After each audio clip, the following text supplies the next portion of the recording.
All right, me. We are now pretty squarely into mid-January. We canceled rehearsal tonight because of bad weather. And so instead, I ended up reading Number One Walking, written by Steve Martin in collaboration with Harry Bliss. Steve Martin is, of course, Steve Martin, comedian, actor, and then Harry Bliss is one of the main comics, I believe, for the New York Times. I'm pretty sure that's kind of where Harry Bliss's stuff, a lot of Harry Bliss's stuff comes from, or what he would be known for. So that's that. It is a comic autobiography all the way, right? And it is specifically a Steve Martin looking at and telling some anecdotes of his life through some movies that he's been in, and telling some anecdotes from some of those stories. And that's really about the first half of the book. And the second half is other diversions, which is collections of Harry Bliss's, and some that involve Steve Martin. Majority don't in that second half, but it's all still very fun.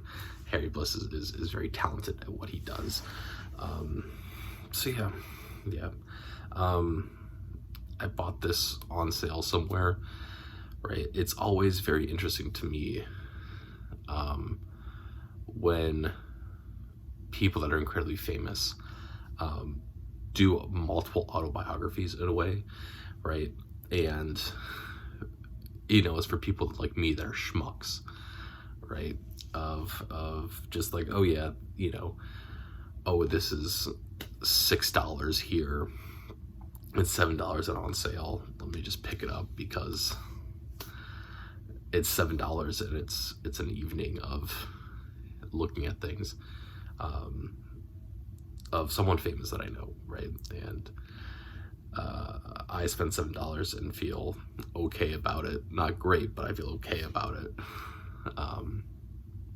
And people profit off of me.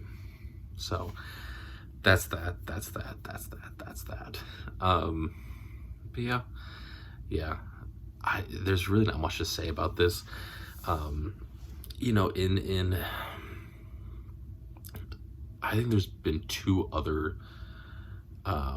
pieces where that have been graphic autobiographies in a way, right? And one of them is Cancer Vixen, and the other one is, I think it's Small Acts of Love. I think that's the name of it. But like both have very, I would say, like very direct views on what it wants to do, right?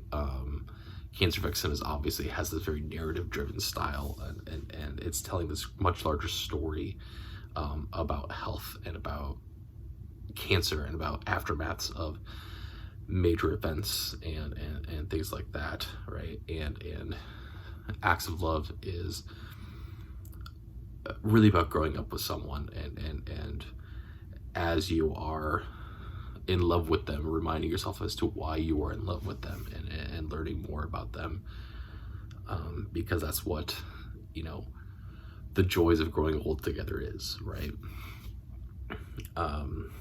Versus this, which there's a clear directive on where it wants to go, right? But it is pretty disjointed in achieving that, I would argue.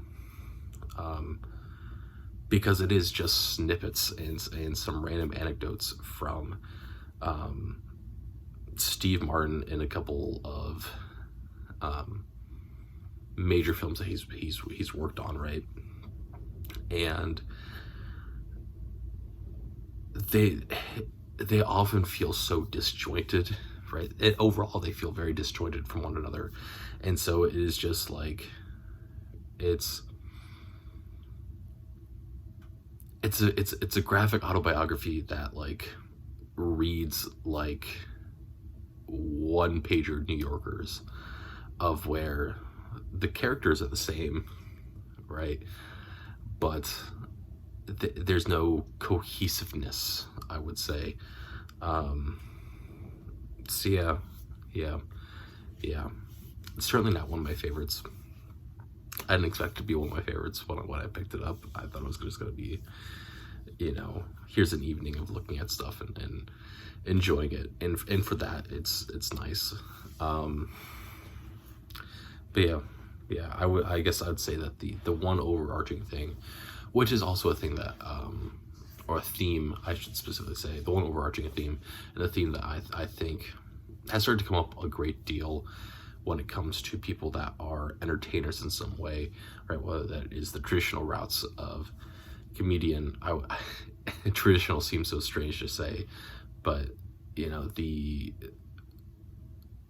forms of entertainment that are classified as standard, right?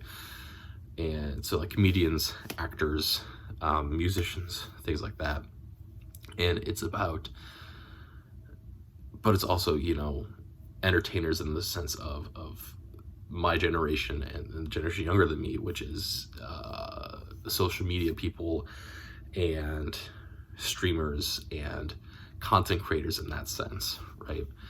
And number one, it is about like adaptability, right? That's kind of what the first thing that Steve Martin talks about, is that he was on this career trajectory of being a stand-up comedian, and he had to jump from one moving train to the next, because the next moving train of being a comedic actor was going to get him much further down the line, right? Versus continuing on the path of just being a stand-up comic.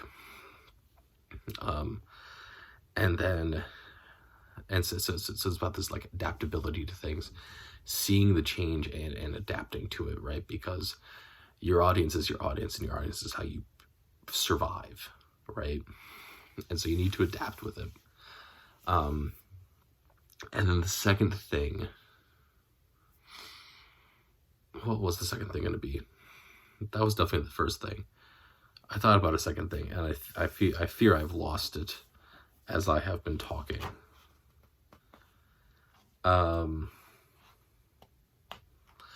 The second thing being like willingness to work in strange situations, right? Of where in an entertainment sense, right? It is from this outsider's perspective of like, yeah, you make it big, and then you just get everything. You get everything that you want, and you get to only have the nicest things and items like that. Whereas Steve Martin kind of demonstrates a couple different points, but also is like very clear on, is like, as an entertainer and in an industry that is where you are constantly having to make choices between what is best for money versus what is best for you, is that you end up working in some really strange situations, right? And of just like, things are not as high budget as the most famous people in the world would expect them to be, and things like that. And it's just like, you got to live with it. You got to live with the bounce, right? Which is a thing that I think there will be a shortcoming of in the future, right? Of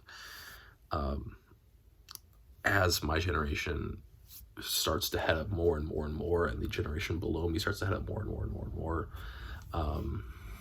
Millennials, I'm not super worried about, I don't think, with this, but I guess in a way I am with millennials. But right, the living in a world of social media and of where our lives are so visible to everyone at all times, right? the concept of becoming the most famous person in the world, or some of the most famous artists and musicians and things like that, and then working out of really shitty situations,